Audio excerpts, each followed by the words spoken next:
etmeyeyim. Yok. O benim adımı bil. Benim adımı bil.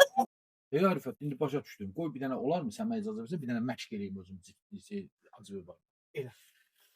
Oradan kişi olur. Nə olur?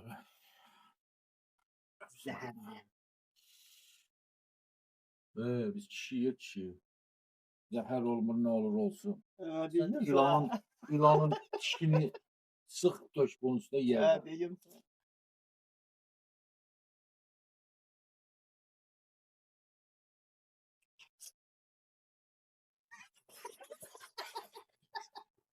Ayran.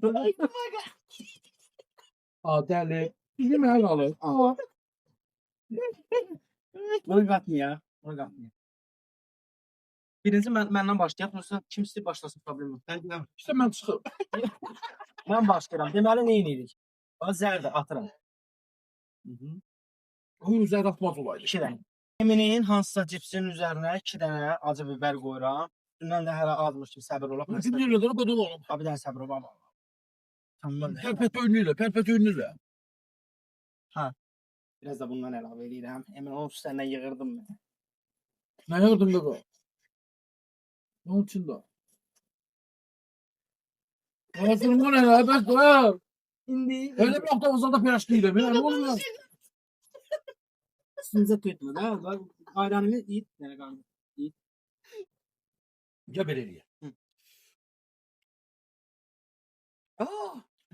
Ya 50 koyaq. Axırıncı biberi ya. 50 manat götür. Kaçsa? Razı. Buyur. Yəni.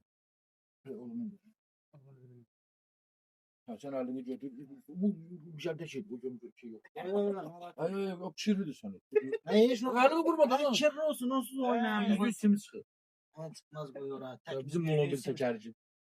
İndi Emin. Ha. Zər atırsan. Üçüncü düşsə, bu bol soslu, acı biberli. Ya ben niye sen bir barına koydum? Birinci mən başlamışam da, sonra sən eləyəsən. Deme plo. Öyle deme. Demir. Ödeme. Ödeme. Ha. Bura.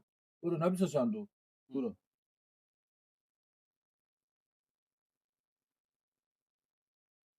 Alacağım indi. Sivri.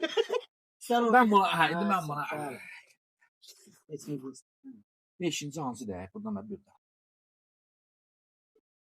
Bunlar balacadır. Bunun yekəsanı. İmit deyil. Sən o tapmışam. Biri. İstəyən qoysan. Elə bir